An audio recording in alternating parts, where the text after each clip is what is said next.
महागणपतिं मनसा स्मरामि महागणपतिं మనసా స్మరామి. TR creations family అందరికీ నా హృదయపూర్వక ధన్యవాదాలు. అలాగే ఈ సెప్టెంబర్ మాసానికి సంబంధించి మాస ఫలితాలు ఏ విధంగా ఉండబోతున్నాయి ఏంటి సెప్టెంబర్ మాసానికి సంబంధించి చూద్దాం. వీక్లీ రాశి ఫలాల్లో ఆ వీక్లో మేజర్గా జరుగుతున్న విషయాల గురించి చెప్పుకుంటూ ఉన్నాం. మాస ఫలితాల్లో మాత్రం కొంచెం క్షుణ్ణంగా finance, health, job, marital life, marriage and ఇతరత్ర ఇన్వెస్ట్మెంట్స్, జాబ్ ఆపర్చునిటీస్, వీటన్నిటి గురించి కూడా డిస్కస్ చేసుకుంటూ ఉన్నాం. ఈ సెప్టెంబర్ మాసంలో మనం మేజర్గా చూసినట్టయితే ఇక్కడ మెయిన్ ఈవెంట్ సెప్టెంబర్ మాసానికి మనం ఉన్నది చంద్రగ్రహణం ఉంది. ఆల్రెడీ చంద్రగ్రహణం గురించి మనం వీడియోస్ చేసుకున్నాం. ఏ రాశికి ఎలాంటి ఫలితం కలుగుతుంది అనే వీడియోస్ కూడా అన్ని రాశులకి ఈ చంద్రగ్రహణానికి సంబంధించి మనం చేసుకోవడం జరిగింది. సెప్టెంబర్ 7వ తారీఖు చంద్రగ్రహణం ఉంది. 10వ తారీఖు ఉండ్రాళ్ళ పెద్ద, 14 భానుసప్తం ఉంది. 20వ తారీఖు మాస శివరాత్రి. ఇక 22వ తారీఖు నుంచి మనకి దేవీ నవరాత్రులు ప్రారంభమవుతూ ఉన్నాయి. అలాగే 30వ తారీఖు ఈ మాసం వచ్చి దుర్గాష్టమి. సో మొత్తంగా మేజర్ ఈవెంట్స్, మెయిన్ ఈవెంట్స్ ఇవిగా ఈ సెప్టెంబర్ మాసంలో మనకు ఉన్నాయి. ఇక గ్రహాల యొక్క గోచారం విషయానికి వస్తే శని అక్కడ మీన రాశిలో ఆయన అక్కడ ట్రాన్సిట్లో ఉన్నారు, వక్ర స్థితిలో. గురు భగవానుడు కూడా మిథున రాశిలో ట్రాన్సిట్లో ఉన్నారు. రాహువు కుంభరాశిలో గోచారంలో ఉంటూ ఉన్నారు. ఇక ఈ మాసం మనం చూస్తే కనుక 15వ తారీఖు నుంచి కూడా అన్ని మాసగ్రహాల్లో మార్పులు గమనించడం జరిగింది. 14వ తారీఖు కుజుడు కన్యా రాశి నుంచి తులకి మారుతున్నాడు. 15వ తారీఖు వరకు బుధుడు అక్కడ సింహరాశిలో, 15 నుంచి మళ్ళీ కన్యా రాశిలోకి వస్తున్నారు. 15వ తారీఖు వరకు కూడా శుక్రుడు కర్కాటకంలో, తర్వాత సింహరాశిలోకి వస్తున్నారు. రవి కూడా 17వ తారీఖు వరకు కూడా ఆయన సింహరాశిలో, తర్వాత కన్యా రాశిలోకి వస్తూ ఉన్నారు.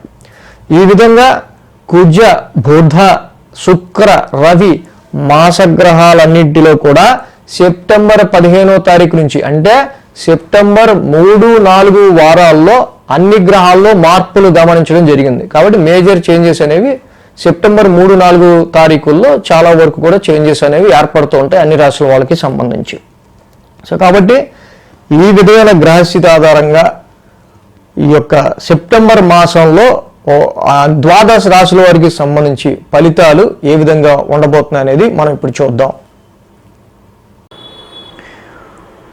వృషభ రాశి వారికి సంబంధించి సెప్టెంబర్ మాస ఫలితాలు చూద్దాం. ఈ రాశి వాళ్ళకి మేజర్గా మనం చూస్తే కనుక ఇక్కడ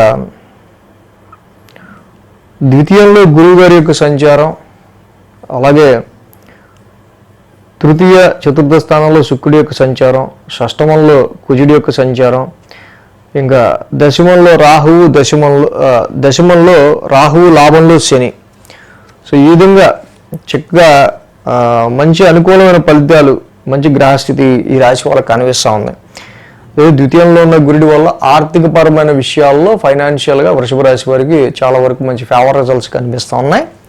సో ఆర్థికపరమైన లోటు ఏమీ లేకుండా ప్రస్తుతానికి మాత్రం గురు భగవానుడి ద్వితీయంలో ఉండటం వల్ల కావచ్చు, శని భగవానుడి లాభస్థాన సంచారం కావచ్చు, ఈ రెండు కూడా కొంచెం కొద్ది గొప్ప ఫైనాన్షియల్ అప్లిఫ్ట్మెంట్ని వృషభ రాశి వారికి కలుగజేస్తుంది ఆర్థికపరమైన విషయాలకి సంబంధించి. ఉద్యోగపరమైన విషయాలకు కూడా చూసినప్పుడు ఈ రాశి వాళ్ళకి కొంత మంచి బెటర్ ఆఫర్స్ వచ్చే ఆస్కారాలు ఉంటాయి. బట్ ఏంటంటే కొంచెం మీరు ట్రై చేయండి. ఇంకా 1-2 ప్రయత్నాలు చేస్తూ ఉండండి, 1-2 రాళ్ళు వేస్తూ ఉండండి. తప్పకుండా ఈ రాశి వాళ్ళకి సంబంధించి డెఫినెట్గా ఉద్యోగపరమైన విషయాల్లో కూడా మంచి అనుకూలమైన ఫలితాలు వస్తాయి. అలాగే కోరుకున్నట్టుగానే ఈ రాశి వాళ్ళకి కొంచెం శాలరీ పెరగడానికి, శాలరీ హైక్స్కి సంబంధించో, ప్రొఫెషనల్ వైజ్గా గాను కొంచెం మంచి పరిస్థితులు ఏర్పడడానికి ఛాన్సెస్ కూడా ఈ రాశి వాళ్ళకి మెయిన్గా కనిపిస్తూ ఉన్నాయి వృషభ రాశి వాళ్ళకి. సో అలాగే మొదటి 2 వారాలు కూడా ఎక్కువ కమ్యూనికేషను, సిబ్లింగ్స్తో కావచ్చు, మీ తోబుట్టువులతో కావచ్చు, మీ కొలీగ్స్తో అండ్ చాలా వరకు మీ రిలేటివ్స్తో ఎక్కువ మీరు స్పెండ్ చేసే ఆస్కారాలు, ఎక్కువ కమ్యూనికేట్ చేసే ఆస్కారాలు, కమ్యూనికేషన్కి సంబంధించి ఎక్కువగా ఇక్కడ పరిస్థితులు, షార్ట్ జర్నీస్కి సంబంధించిన పరిస్థితులు, కొన్ని ప్రయాణాలు, ఇలాంటి మొదటి 2 వారాలు ఎక్కువ కనిపిస్తూ ఉన్నాయి. సో తర్వాత 2 వారాలు కూడా మనం చూసినప్పుడు ఈ రాశి వాళ్ళకి మెయిన్గా రవి యొక్క సంచారం సింహరాశిలో ఓన్ హౌస్లో కేతువుతో కలిసి జరుగుతూ ఉంది. కాబట్టి మానసిక ప్రశాంతత, డొమెస్టికల్ ఇన్కన్వీనియన్స్ అనేది వీళ్ళకి ఎక్కువ ఏర్పడతా ఉంది. అంటే గృహపరమైన విషయాల్లో ఇంట్లో ఏదో చిన్న మనస్తాపం ఇలాంటివి ఎక్కువ కనిపిస్తూ ఉన్నాయి. మొదటి 2 వారాలు దీని తీవ్రత కనిపిస్తూ ఉంది. ప్రాపర్టీస్ విషయంలోనూ వాహనాల అమ్మకాలు కొనుగోలు కావచ్చు, భూముల అమ్మకాలు కొనుగోలు కావచ్చు, వ్యవసాయానికి సంబంధించిన పరిస్థితుల్లో కావచ్చు, ఏ మేజర్ డెసిషన్స్ అనేది ఈ సమయంలో మొదటి 2 వారాల్లో తీసుకోకపోవడమే మంచిది. ఇన్వెస్ట్మెంట్స్ రీత్యా చూసినా, అలాగే ఈ రాశికి షేర్స్ అండ్ ట్రేడింగ్ సంబంధించి చూసినా కూడా 3-4 వారాల్లో అంత అనుకూలతలు, అంత అనుకూలమైన పరిస్థితులు కూడా తక్కువే ఉన్నాయి. సో అంటే వర్క్ ప్రోగ్రెస్ విషయంలో కూడా 3-4 వారాల్లో ఇక్కడ ఫస్ట్ 2 వారాలేమో హోమ్ రెస్పాన్సిబిలిటీస్, డొమెస్టికల్ రెస్పాన్సిబిలిటీస్, 3-4 వారాల్లో సో మనం పెద్ద ఎఫర్ట్ పెట్టినా కూడా దానికి సంబంధించి మన క్రియేటివిటీని పూర్తిగా యూజ్ చేసిన, మన ఇది టాలెంట్ మొత్తం కూడా పెట్టి పనిచేసిన, ఎంటర్టైన్మెంట్ స్పోర్ట్స్ ఫీల్డ్లో ఉన్న వాళ్ళకి కూడా అంత కానీ కొన్ని రిజల్ట్స్ మాత్రం మనకి 3-4 వారాల్లో వృషభ రాశి వారికి కనిపిస్తూ ఉంది.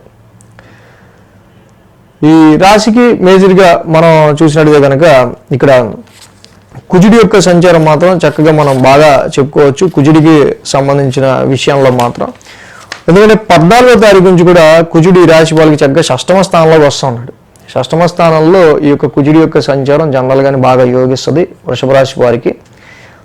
ఈ కుజుడి యొక్క సంచారం వల్ల వస్త్రలాభో, ధాన్యలాభో, ధనలాభో, యశస్తద, వనోల్లాసో, ధర్మసిద్ధి, షష్టమస్తే కుజే భవేత్. ఎప్పుడైతే కుజుడు 6వ స్థానంలో ఉంటారో మనకి నూతన వస్త్ర ప్రాప్తినిస్తారు, ధన లాభాన్ని ఇస్తారు, ధాన్యాభివృద్ధినిస్తారు, మంచి కీర్తినిస్తారు, అలాగే సంతోషాన్ని కూడా కలుగజేస్తాడు. ఆయన ముందు శత్రు విజయాన్ని కలుగజేస్తాడు. కాబట్టి ఈ రాశి వాళ్ళకి శని లాభంలో ఉండటం ఒక ప్లస్, కుజుడు 6వ ఉండటం ఒక ప్లస్, గురుడు కూడా ద్వితీయంలో ఉండటం ఒక ప్లస్గా చెప్పుకోవచ్చు. శుక్రుడు కూడా చక్కగా ఇక 4వ స్థానంలో ఉండడం ఒక ప్లస్గా చెప్పుకోవచ్చు. సో వాటి చాలా వరకు కూడా శని, గురు, కుజుల యొక్క అనుకూలత చాలా వరకు వీళ్ళకి ప్లస్గానే చెప్పుకోవచ్చు మనం. బట్ రవి, బుధులు మాత్రమే ఈ 5వ స్థానంలోనూ అటు 4వ స్థానంలోనూ అక్కడ అనుకూలించట్లా. బుధుడు అనుకూలిస్తాడు 4థంలో, కానీ రవి యొక్క స్థాన సంచారం అంత అనుకూలంగా లేదు ఈ మాసం. కాబట్టి జపాకుసుమ సంకాశం కాశవేయం మహద్యుతిం తమోరిం సర్వ పాపగ్నం ప్రణతోస్మి దివాకరం, రవి నవగ్రహ శాంతి మంత్రం చక్కగా చదువుకోవటం, శివాలయ దర్శనం చేసుకోవటం ఈ రాశి వాళ్ళకి చాలా మంచిది.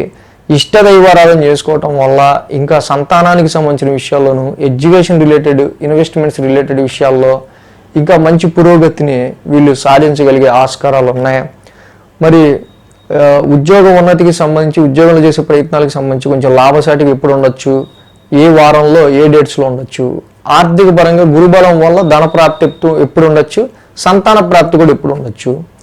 ఈ రవి బుధుల యొక్క పరిస్థితి వల్ల అటు కుటుంబానికి సంబంధించిన విషయాల్లో ఇందాక మనం చెప్పుకున్న డొమెస్టికల్ రెస్పాన్సిబిలిటీస్ రీత్యా కొంచెం మనస్తాపం కావచ్చు, ఇన్వెస్ట్మెంట్స్లో లో లెవెల్ సిగ్నల్స్, ఏ వారం ఏ డేట్స్లో ఉండొచ్చు ఇవన్నీ అనేది వీక్లీ ఫాలో అయితే మన వీక్లీలో కూడా బాగా తెలుస్తుంది.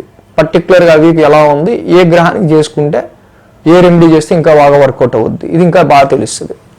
So thanks for watching TR creations. ధన్యవాదాలు. ఈ వీడియో కనుక మీకు నచ్చినట్లయితే లైక్ చేయండి, షేర్ చేయండి. మరిన్ని అప్డేట్స్ కోసం సబ్స్క్రైబ్ చేయడం మాత్రం మర్చిపోకండి.